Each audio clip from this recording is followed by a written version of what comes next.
Paz, oração e união, você que está videologado. Paz do Senhor, irmão Jonathan. A paz do Senhor, irmã Rita, a paz do Senhor a todos os irmãos que estão assistindo o programa online e também a todos aqueles irmãos que vão assistir depois por meio de vídeo gravado no YouTube.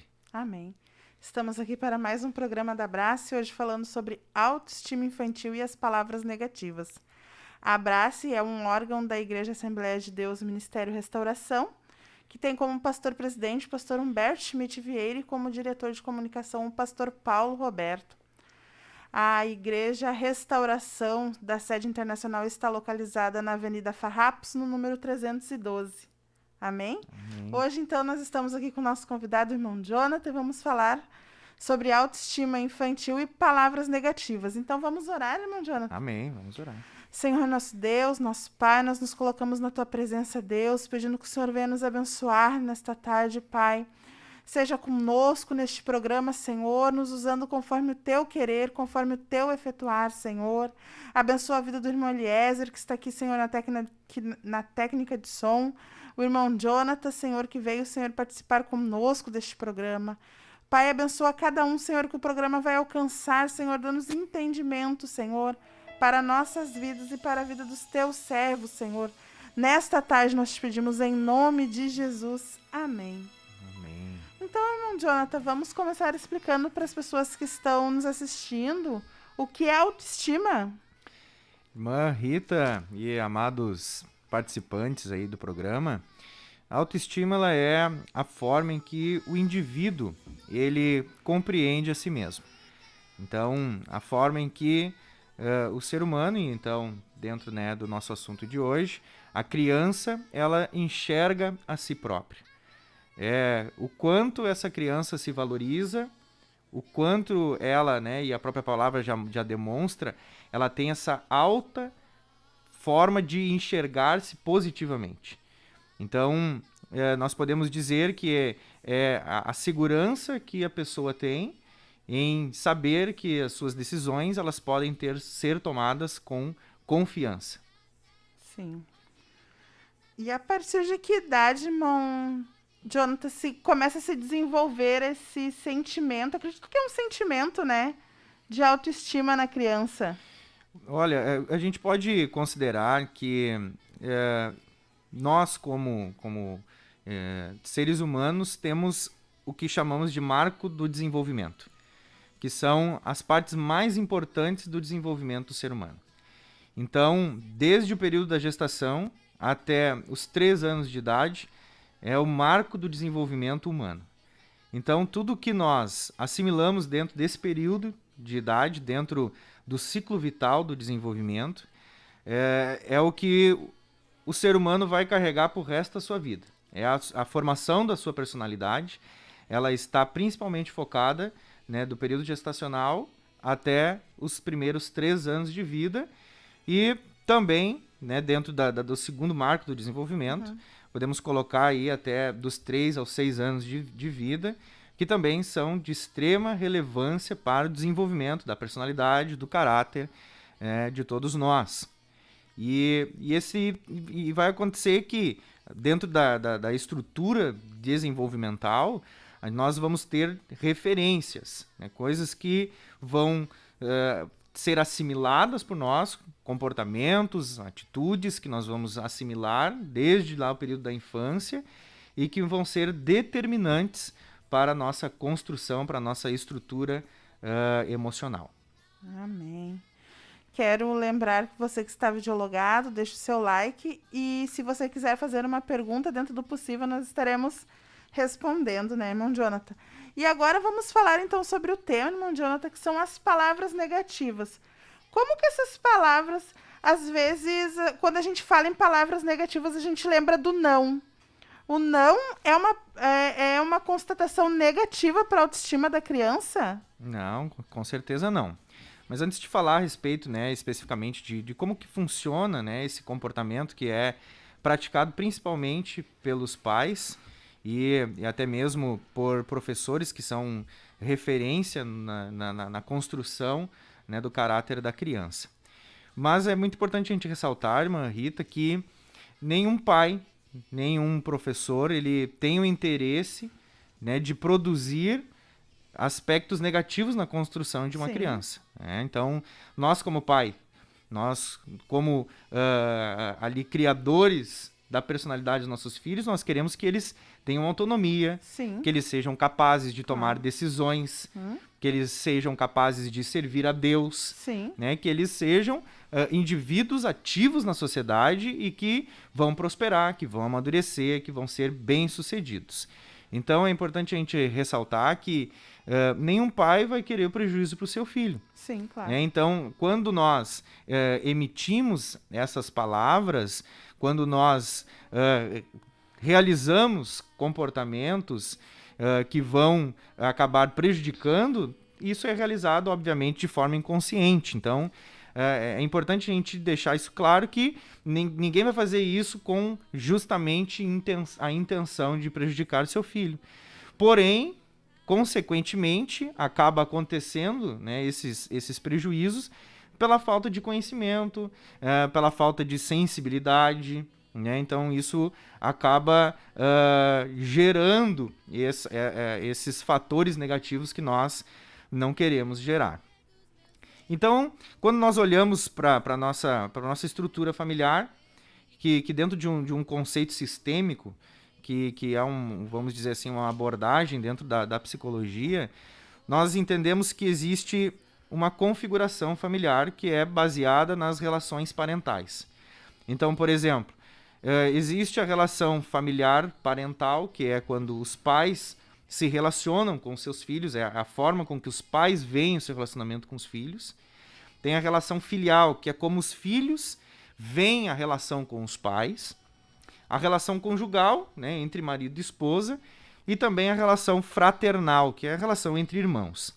Então, para que haja dentro de um núcleo familiar, né, êxito, sucesso, um bom desenvolvimento, para que isso aconteça de forma a agradar a Deus, esses subsistemas, eles precisam estar todos bem organizados. Então, é principalmente responsabilidade do pai e da mãe organizar esses subsistemas, para que tudo esteja muito bem atrelado com a vontade de Deus, para que esteja harmoniosamente estruturado, para que todos os eixos estejam todos fixados em um fundamento que é Cristo Jesus. Amém. Né? Então, agora, dentro daquilo que nós podemos fazer, nós como servos de Deus, como responsáveis e os primeiros grandes formadores de opinião, né, dos nossos filhos, Sim. precisamos ter essa consciência. Precisamos observar que, por menor que sejam as nossas atitudes, elas são imensas para as crianças. Então a gente não pode pensar que o meu intelecto, por ser já um intelecto maduro, por saber o que eu estou dizendo, e nem sempre ter a intenção de gerar os prejuízos que geram, não quer dizer que isso não vai ser, de fato, prejudicial para a criança. Sim. Muito pelo contrário. Nós precisamos ter essa sensibilidade de saber que, bom, eu preciso ter o cuidado máximo ao abrir minha boca e me dirigir aos meus filhos para que isso não venha a ser prejudicial a eles. Sim. Né? Então, obviamente, nós não vamos olhar para os nossos filhos. Eu tenho 2 meninas, uma de 7 anos e uma de 3 anos. Né? Benção. Então, eu não vou olhar para elas como flores que eu não posso tocar para que as pétalas não caiam. Eu tenho que olhar para elas como herança do Senhor. Eu tenho que saber que os filhos que eu estou criando, eu não estou criando para mim. Eu estou criando para Deus. É a minha maior responsabilidade hoje como pai, é criar as minhas filhas para Deus. Sim. Então, eu preciso fazer isso com total cuidado. Não quer dizer que eu não vá repreender, não quer dizer que eu não vá impor limites, só que esses limites, essa repreensão, ela precisa ser realizada com sabedoria. Eu não posso fazer de qualquer forma, né? Então, veja, nos relacionamentos que nós estabelecemos dentro do nosso lar, as coisas se tornam muito naturais. É muito fácil nós acabarmos tomando atitudes, decisões, e então emitindo palavras que vão ser negativas dentro do ponto de vista bíblico, primeiramente, e, consequentemente, serão também prejudiciais para a construção da estrutura emocional desses indivíduos que estão sob a nossa responsabilidade. Sim. Né?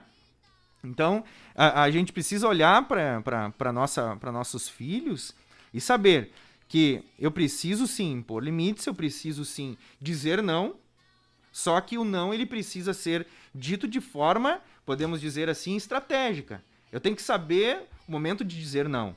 Sim. Mas eu também não vou ser o tipo de pai que vai sempre dizer não.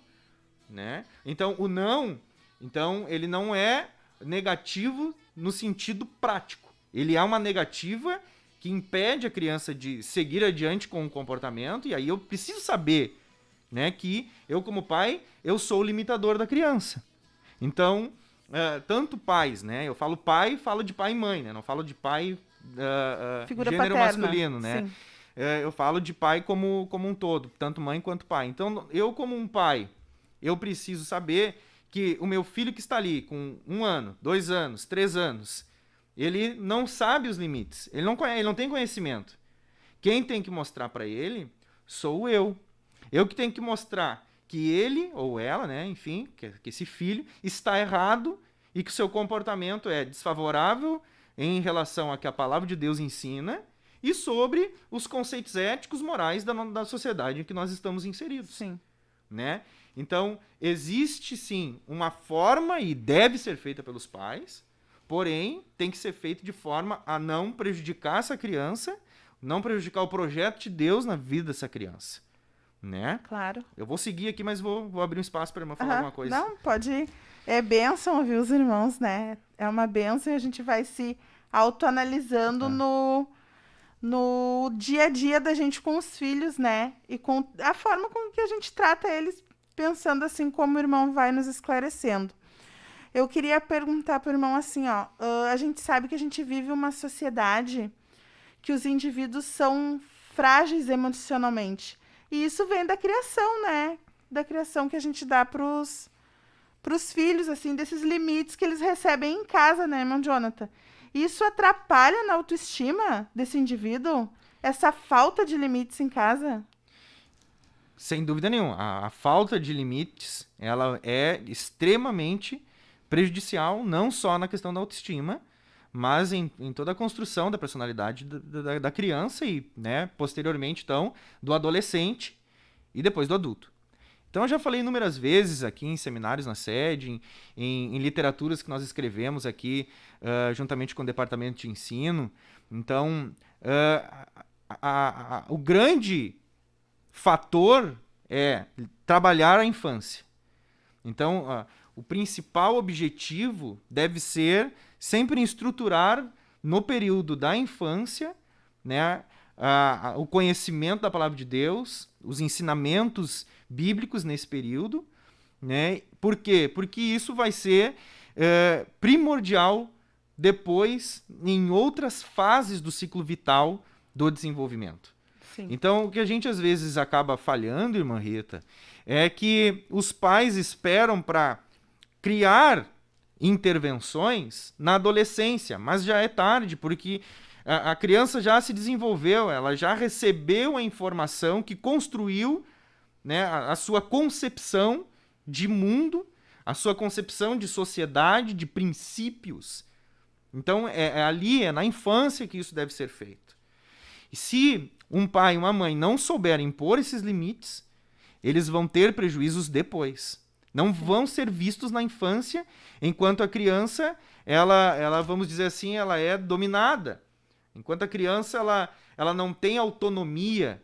Mas a partir do momento que a adolescência chega e junto com ela vem o desejo de ser autônomo, vai aflorar tudo aquilo que não foi ensinado e aquilo que indiretamente e negativamente foi também ensinado, né, por parte desses responsáveis, e aqui nós vamos então falar por parte dos pais. Claro que existem, a gente sabe, que existem crianças que são criadas pelos avós, que às vezes são criadas pelos os tios, né? Então, claro que isso também vai se inserir para esses responsáveis, para essas pessoas que são né, os formadores de opinião da criança. Sim. Então, em tudo que a gente vai fazer, né, em todas as ações que nós vamos ter relacionada à criança, tem que haver esse cuidado. Tem que haver essa sensibilidade por parte do pai, por parte da mãe, porque, consequentemente, as ações deles vão se tornar em construção para os seus filhos. Como diz o nosso pastor James, ele diz que a criança é como uma esponja. Uma esponja. Né? Então, quando ela tem contato com a água e a esponja tem contato com a água, ela absorve a água. E da mesma forma a criança, quando ela tem contato com qualquer palavra, quando ela tem contato com comportamentos, né, ela vai absorver tudo isso. O assunto é muito longo, né? O assunto é bem longo, aqui a gente poderia falar sobre questões de autenticidade, né? Enquanto pais, nós sabemos que não somente aquilo que nós falamos é primordial, mas aquilo que nós fazemos, e as crianças estão observando isso. Então é um assunto para seminário, né? E a gente não vai eximir ele aqui. Sim. Então, mas é muito importante nós termos essa mentalidade de que somos responsáveis em tudo, principalmente com relação às palavras. E ainda nem falamos a respeito das palavras negativas ainda. Verdade. E uma coisa vai puxando outra, né, irmão Jonathan? Então, antes de nós entrarmos realmente no assunto que é as palavras, me veio um pensamento na mente, irmão Jonathan, que é assim, ó. Nós vivemos um tempo de pais hiper ligados. Os pais estão sempre ligados, estão sempre na rede. E esse meu estar em casa, porque como eu disse pro senhor, eu trabalho fora, então eu chego em casa e determino um tempo de qualidade para passar com os meus filhos. Mas se eu estou em casa com os meus filhos e estou o tempo todo no celular, ou no computador, ou trabalhando, ou assistindo alguma coisa, ou estudando, isso vai influenciar na autoestima dele quando ele for um adolescente, um jovem, um adulto? A falta desse tempo de qualidade com os pais? Sem dúvida. Porque, como eu disse anteriormente, não com essas palavras, os pais eles são a referência dos filhos, independente da idade. Claro que isso a gente fala de forma muito mais exacerbada na infância, onde as crianças elas têm os pais como, vamos dizer assim, super-heróis, né? São as grandes figuras de autoridade e de representabilidade. Então, o que um pai e uma mãe representam para um filho, a gente não consegue dimensionar. Não tem como dimensionar o quanto é poderoso a ação de um pai e de uma mãe com relação ao seu filho. Tanto diretamente quanto indiretamente. Tudo aquilo que a gente faz de forma ativa e aquilo que a gente faz de forma passiva. Então, tudo isso é muito importante sabermos que nós somos a referência. Sim. E a criança ela está olhando para nós. E não existe, veja bem, isso aqui é muito interessante, não existe reciprocidade de um filho que ele não tem um relacionamento genuíno com o pai. Se ele não tiver identificação com o pai, ou a mãe, né? Eu reforço aqui que quando eu falo pai, falo pais, mãe e pai, né? Então, se não houver essa relação de identificação com os pais, não haverá a relação de reciprocidade, que é, ou seja, se o meu pai, ele me dá atenção, se o meu pai, ele me ouve, se o meu pai, ele me demonstra preocupação por mim, eu, num sentimento automático, isso é um gatilho mental, vou também buscar, de forma recíproca, fazer o mesmo para ele. Então a criança, ela tá sempre ligada nisso. E eu tive uma experiência, irmã Rita, relacionada a isso que a irmã comentou, na quinta-feira. Eu fui buscar uma pessoa para ir na igreja em que eu estou encarregado. E eu fui buscar essa visitante que encontrou a igreja pelo Google, buscou igreja no Google no bairro, encontrou a nossa igreja e eu fui buscá-la. Enquanto eu estava esperando ela sair de casa, eu fiquei observando um pai. E esse pai estava sentado no pátio e o pai estava assim, com o celular, né? Mexendo no celular. E a criança, uma menina de aproximadamente 4 ou 5 anos, chamando a atenção do pai. Chamando a atenção do pai. Sim. E aquilo me impactou. Porque às vezes eu faço o mesmo. De estar no celular, a criança conversando comigo, e aquele pai conversava com a filha. Mas ele conversava com a filha assim, ó. Não olhava para a criança. Ele não estabelecia contato visual nenhum com a criança. Só no celular. E a criança estava ali. Sim. Então imagina, irmã. A gente gosta de conversar com alguém. Eu não gosto quando eu tô conversando com alguém. Eu, às vezes, inúmeras vezes, ainda digo assim, ó. Quando tu largar o celular, a gente volta a conversar. Claro. Né? Que incomoda, né? Incomoda. Então, imagina a criança. A criança tá ali. De repente, aquele pai, era já 7 horas da noite. De repente, aquele pai trabalhou o dia. E agora estava em casa, no momento que a criança queria conversar com o pai estava na internet, estava ali fazendo sei lá o quê. Então, aquilo me impactou. Eu ainda comentei na igreja a respeito dessa situação, que é prejudicial para o estabelecimento de um relacionamento genuíno entre aquela criança e o seu pai.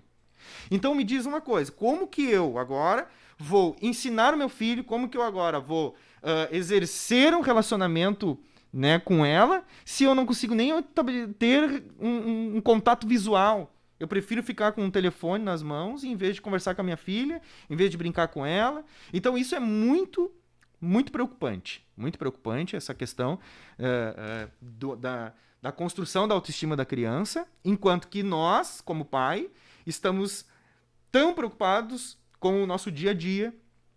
Verdade. Então, se eu tenho um pai e uma mãe, se eu sou uma criança, e eu tenho um pai e uma mãe como referência, eu quero ter relacionamento com ele, eu quero conversar, eu quero brincar, eu quero me divertir com o meu pai, e o meu pai não tem tempo para isso, a minha mãe não tem tempo para brincar comigo, para conversar comigo, a autoestima vai lá para baixo. Sim. Né?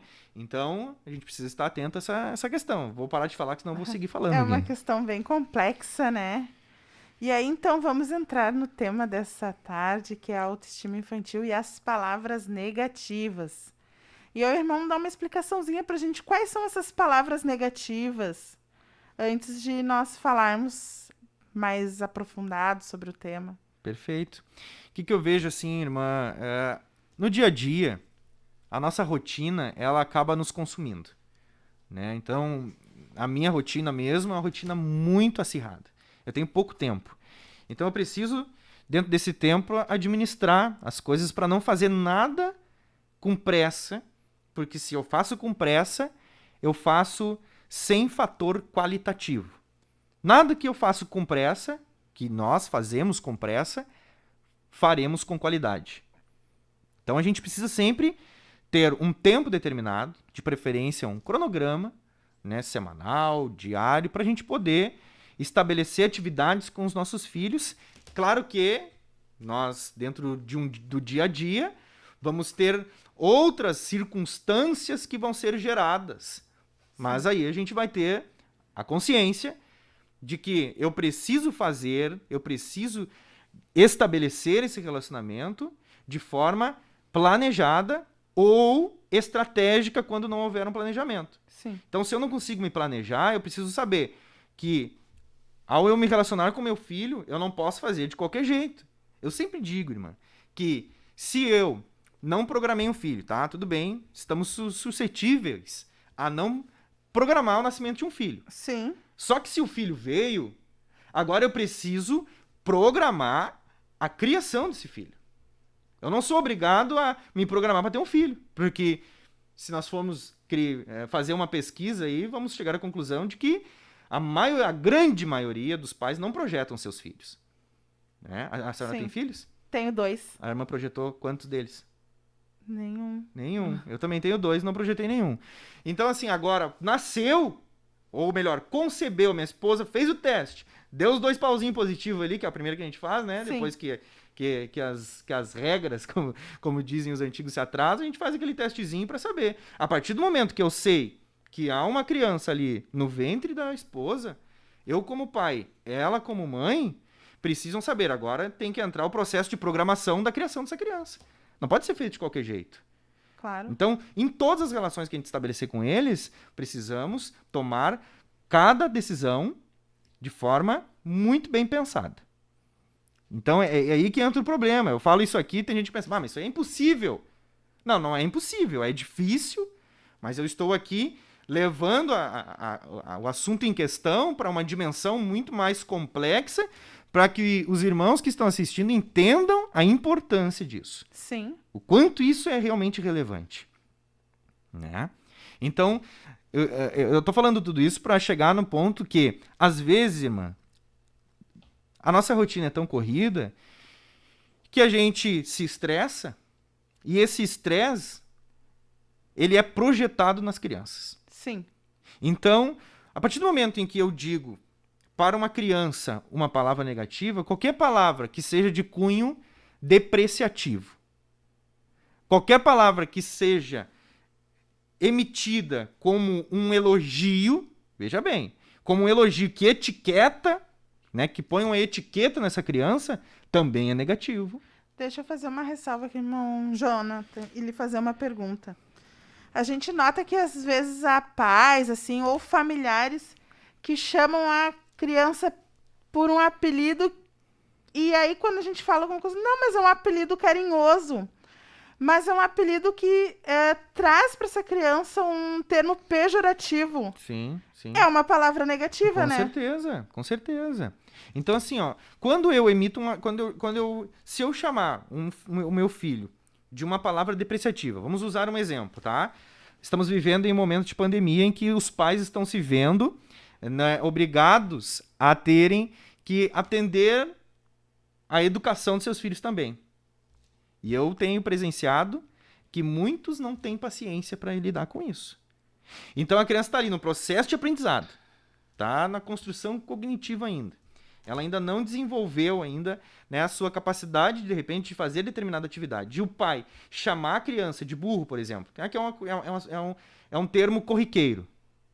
Se eu chamo a criança, burro, não vai conseguir fazer isso aqui, eu já estou depreciando a criança, estou inculcando na mente dela de que ela é burra.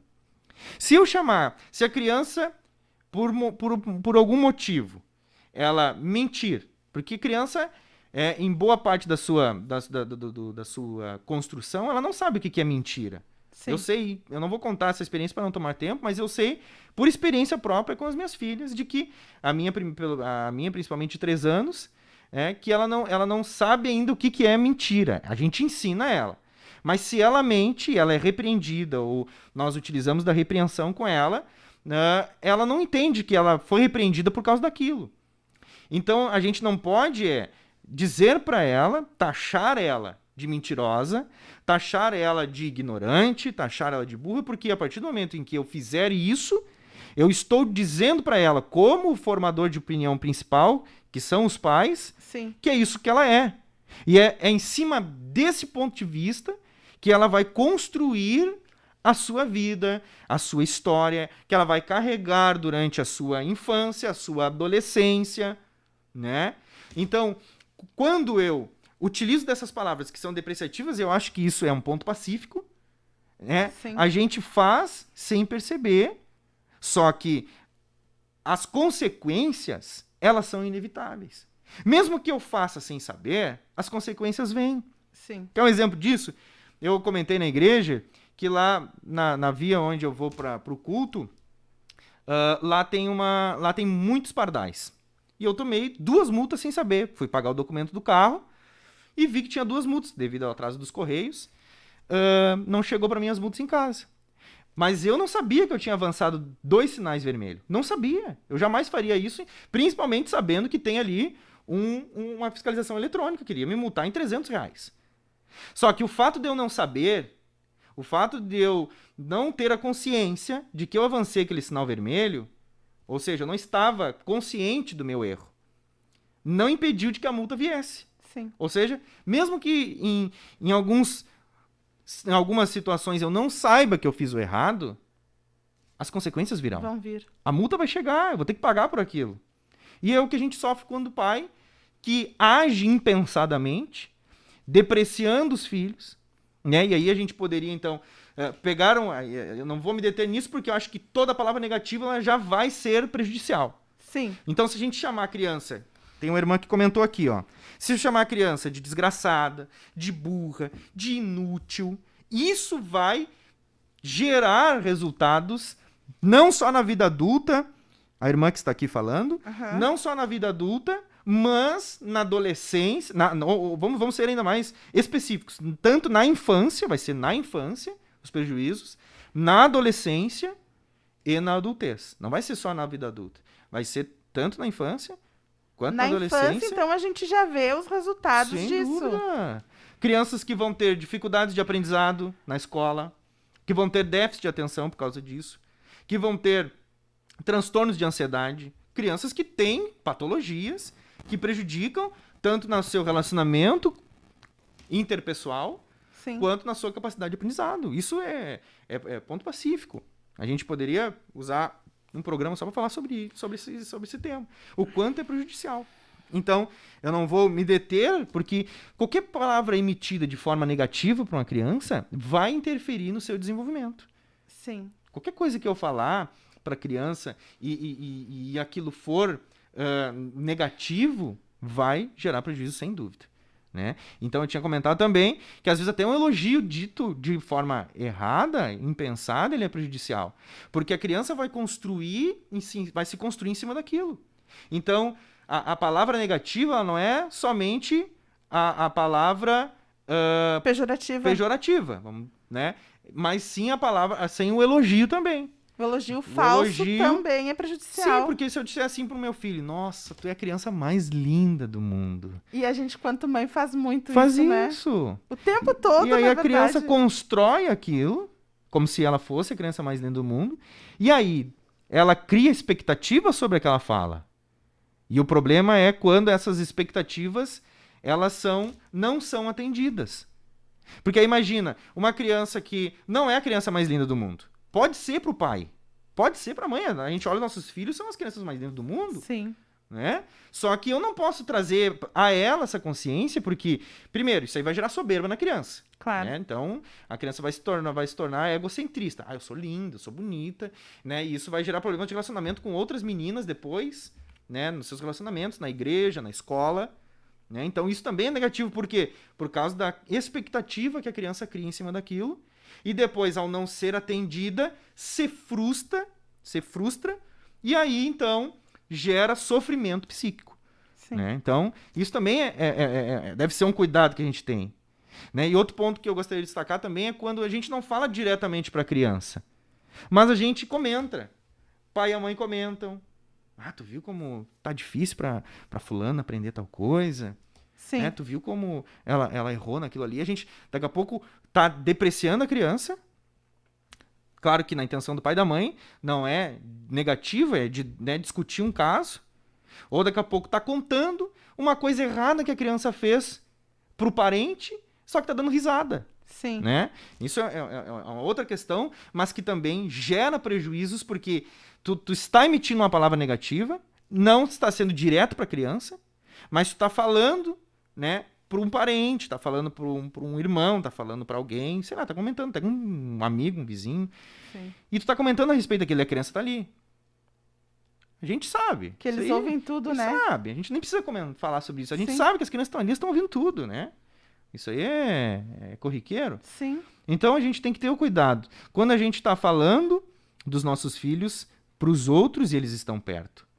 Porque a gente está formando na mentezinha deles, nos pensamentos deles. Ou seja, meu pai está dizendo, minha mãe está dizendo, é isso que eu sou. É isso que eu sou. Então, todo cuidado, ele é pouco. Todo cuidado, ele é pouco. Verdade. Não adianta. E quando é aquelas comparações, assim, que são muito comuns dentro de casa, especialmente no meu caso, no seu, que nós temos mais de um filho.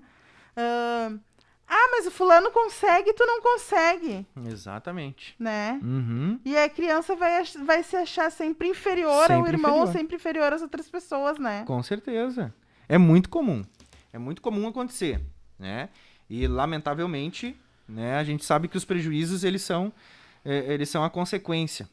Então, se eu fizer, vai gerar. Eu posso, né? E é isso que a gente precisa desconstruir. Né? A visão de senso comum. A visão que eu tenho, que eu acho, que eu penso.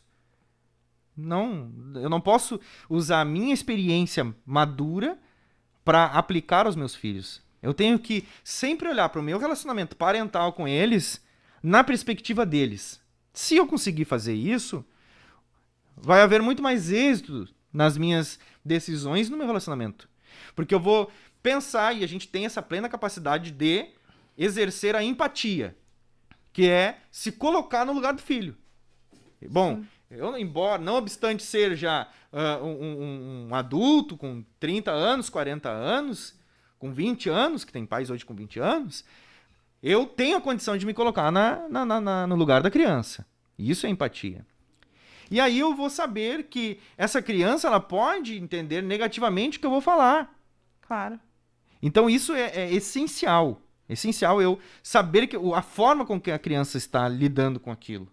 A forma com que ela está absorvendo o meu comportamento, a minha atitude, as minhas palavras. E a gente fala de palavras, mas tanto palavras quanto atitudes, quanto comportamentos são prejudiciais. Sim. Como também, a gente está falando do ponto de vista negativo, claro, mas também são beneficentes quando a gente faz, né, de forma correta. A gente está falando mais do ponto negativo. Sim. Então, se eu tenho 2 crianças em casa e eu uso como parâmetro, né, o comportamento dessas crianças para ensinar os meus filhos, eu já estou errando.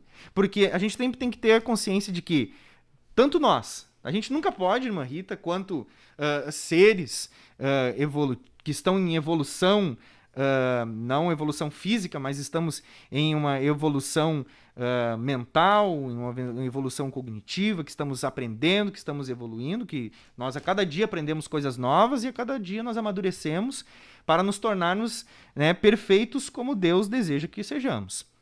Agora, se eu usar outras pessoas como parâmetro, eu nunca vou evoluir de acordo com aquilo que Deus deseja sobre mim. Eu tenho que olhar para mim, reconhecer os meus erros, reconhecer as minhas falhas, saber que eu não estou indo de encontro à vontade de Deus para mim poder aqui evoluir. Só que se eu começar a me comparar com outras pessoas, eu não vou evoluir de acordo com o que Deus espera que eu evolua individualmente, e sim no outro. Então, eu não posso usar outras pessoas como parâmetro. Então, desde a infância, a gente já precisa construir nas crianças que ela precisa evoluir, e isso se chama, dentro da educação, dentro do ponto de vista educacional, inclusão. Inclusão. Porque, para mim, praticar a inclusão, eu tenho que olhar a criança dentro da perspectiva dela. Sim. Né? A irmã que é educadora, que trabalha com as crianças, sabe disso. Tanto o Piaget vai falar disso aí, quanto o Winnicott vai falar sobre a importância de olhar a criança na perspectiva dela. Isso é inclusão. Como que eu vou educar uma criança se eu não souber as necessidades inerentes a ela própria? E se eu pegar 2 irmãos, que são criaturas totalmente diferentes, com a construção totalmente diferente, embora sejam criados pelos mesmos pais, dentro da mesma casa, vão ser diferentes, é inevitável, porque as suas experiências são outras. Então eu tenho que sempre usar o meu próprio filho como seu parâmetro, e não o seu irmão. Né? Porque senão ela vai sempre se olhar no parâmetro do irmão e não vai evoluir na sua vida pessoal. Verdade.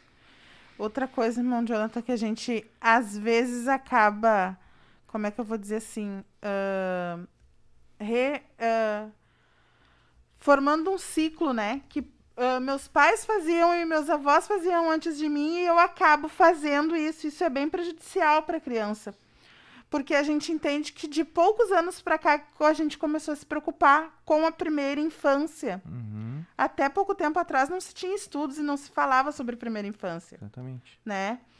E aí, assim, a gente vê assim, os pais repercutindo aquelas falas dos avós, dos bisavós, até mesmo dessa criança que diz assim, ó, criança não tem querer. Isso repercute na autoestima dela? Com certeza. A gente chama isso aí, dentro do ponto de vista técnico, de comportamento transgeracional. É quando a gente herda, né, as coisas que os nossos pais diziam, as coisas que os nossos avós diziam. Claro que a gente, né, acaba herdando isso, vamos dizer assim, consequentemente. A gente não consegue controlar isso. Mas agora, que a gente tem todo acesso ao conhecimento que temos, ainda ter um pensamento antiquado, né, e antiquado é diferente de conservador. Eu posso ter um pensamento conservador, né, ter um pensamento tradicional a respeito de um assunto, né, e mesmo assim eu não errar por pensar como aquelas pessoas que não tinham, na maioria dos casos, o estudo que hoje nós temos, o conhecimento que hoje nós temos. Então, a gente hoje tem o conhecimento do quanto é importante os nossos hábitos, né, de criação, que a gente vai utilizar com os nossos filhos, eles serem todos de forma mais efetiva possível. Eu não posso pensar em lidar com a criação do meu filho de qualquer forma. Claro. Eu não posso, né, pegar um aparelho eletrônico, entregar nas mãos do meu filho e achar que, bom, ele está se desenvolvendo, está aprendendo, está evoluindo. Não, é muito mais que isso. Né? Ser pai, ser mãe, né, ser responsável por uma criança hoje é muito mais do que a maioria de nós pensamos. Muito mais. Com certeza. E isso vai desde os pequenos detalhes, né, até as grandes decisões que a gente toma com relação aos filhos. Sim, verdade. Há um pensador contemporâneo que a gente estuda na área da pedagogia, que ele diz assim que criar filhos é fácil, o difícil é educá-los, né? E eu acredito que seja bem Augusto isso que o irmão... Não, é Isamitiba. Ah, não conheço. Eu acredito que é bem isso que o irmão colocou para nós aqui, né? Que o educar esse indivíduo tanto para a sociedade como a educação espiritual desse ser requer tempo, requer preparo, né, irmão Jonathan? E requer um pensamento meio que lógico, né? Para que eu consiga, então, ter o êxito de criar um cidadão para o céu, né? Exatamente. Então tá, nesta tarde nós gostaríamos de agradecer a presença do irmão Jonathan aqui conosco nesse programa. Muito obrigada, irmão Jonathan. A todos vocês que estiveram videologados, nós gostaríamos de agradecer. Nós gostaríamos de agradecer a presença do irmão Eliezer, também aqui, nosso técnico de som.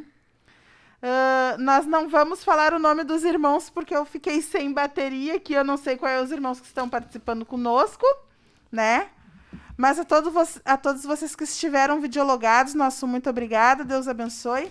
Principalmente as escolas da Abrace que estão aqui em peso participando, né? Deve para ver aqui a participação de boa parte aqui dos irmãos e irmãs que participaram no chat são professoras das escolas. Amém, né? Nós precisamos desse conhecimento porque nós trabalhamos com vidas lá na primeira infância e a educação infantil, eu digo para os guris assim, ó, é a parte mais importante, porque tudo que a gente ensinar aqui pela primeira vez é aquilo que eles vão levar para a vida toda, amém, né? Amém. Eu então, tenho dois irmãos aqui conhecidos meus que me pediram o link. Um deles é o Marco Hoffman, um irmão que nós nos convertemos juntos dentro do Desafio Jovem de Três Coroas e estabelecemos uma amizade a longo prazo. Ele está aqui participando, dizendo que é Deus falando conosco. Amém. Tem o irmão Fernando Farias, lá de Parobé, também, que está participando. Que Deus abençoe os irmãos aí que estão participando do programa. Amém. Vamos orar então, irmão Jonathan. O senhor pode nos levar a Deus em oração para nós encerrarmos esse programa? Amém. Quero agradecer também a oportunidade, a toda a equipe da Abrace e também a irmã Rita por esse convite. Que Deus continue abençoando esse trabalho. Amém. E saibam que eu estou sempre à disposição aí para o que for necessário e estiver ao meu alcance. Amém. Amém. Senhor nosso Deus e Pai, diante da Tua presença, nós te agradecemos por mais este programa da Abrace, Senhor.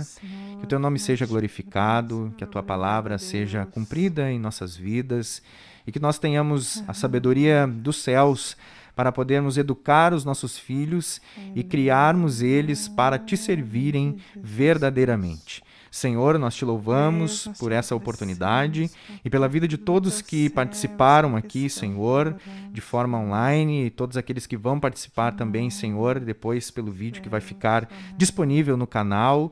Que o Teu nome seja glorificado, que o Teu nome seja exaltado, Senhor. E que nós possamos sempre, a cada dia, mais e mais aprender de Ti, da Tua palavra, aprender os princípios espirituais que o Senhor exige que assim venhamos praticar. Tudo, Deus, para a Tua glória. Amém. Amém. Então, paz, oração e união.